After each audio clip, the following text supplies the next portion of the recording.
বোধিসত্ত্ব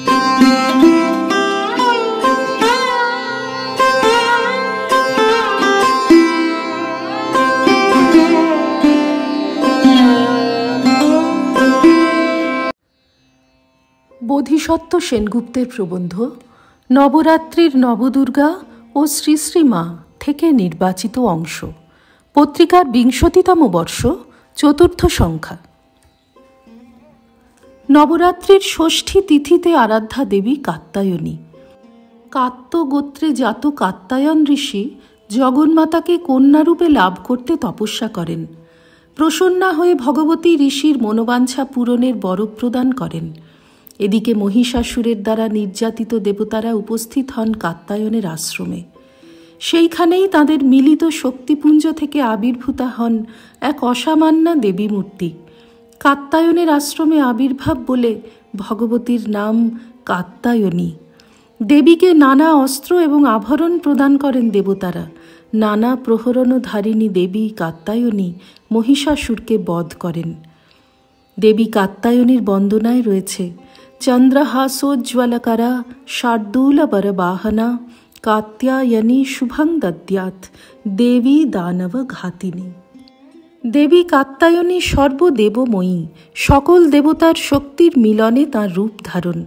শ্রী শ্রীমা শারদাও সর্বদেবদেবী স্বরূপিণী। নানা সময়ে তাঁর ও শ্রীরামকৃষ্ণের মধ্যে নানা দেবদেবীর দর্শন করেছেন ভক্তেরা। শ্রী শ্রীমা নিজেই বলেছেন, শীতলা মনসা পর্যন্ত সকল দেবী তাঁর অংশ। যে কাত্যায়নী দেবী রণক্ষেত্র তোলপাড় করে মহিষাসুর বধ করবেন, তাঁর আবির্ভাব কিন্তু হিমালয়ের নির্জন শান্ত শুদ্ধ পরিবেশে, মুনির আশ্রমে। তেমনি যে সারদা দেবী নিজের স্থূল শরীর থাকতে পৃথিবীর পূর্ব থেকে পশ্চিম প্রান্তের মানুষের দ্বারা জগন্মাতা রূপে পূজিতা হবেন, তাঁরও আবির্ভাব অখ্যাত গ্রাম জয়রামবাটিতে।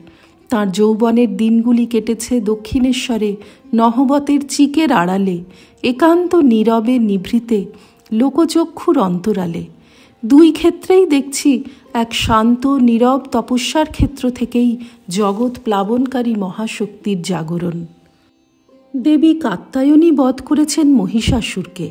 শ্রীমা শারদা এবার এসেছেন মানুষের অন্তরে নিহিত অজ্ঞান অবিদ্যারূপী মহিষাসুরকে বধ করতে। মায়ের অন্তঃশত্রু বিনাশিনী এই রূপের একটি আভাস মনে পড়ে। স্বামী মুক্তেশ্বরানন্দ আপন অন্তরস্থিত ষড়রিপু দলনের প্রসঙ্গে মাকে চিঠি দিলে মা উত্তরে লিখেছিলেন, তোমার সব রিপু শীতল হোক। শ্রী শ্রী মায়ের রিপু দলনী রূপের উদাহরণ আরও বহু রয়েছে। মায়ের কৃপা কটাক্ষে বহু শরণাগত সন্তানের অন্তরের আসুরিক ভাব বিনষ্ট হয়ে দেবভাবের বিকাশ ও বিজয় হয়েছে। ব্রজবাসিনী গোপীরা দেবী কাত্যায়নীর কৃপায় পরম প্রেমাস্পদ শ্রীকৃষ্ণকে লাভ করেছিলেন। শ্রীরামকৃষ্ণ বলেছেন, মহামায়া কৃপা করে পথ ছেড়ে না দিলে শুদ্ধ জ্ঞান, শুদ্ধা ভক্তি, ঈশ্বর লাভ কিছুই সম্ভব নয়।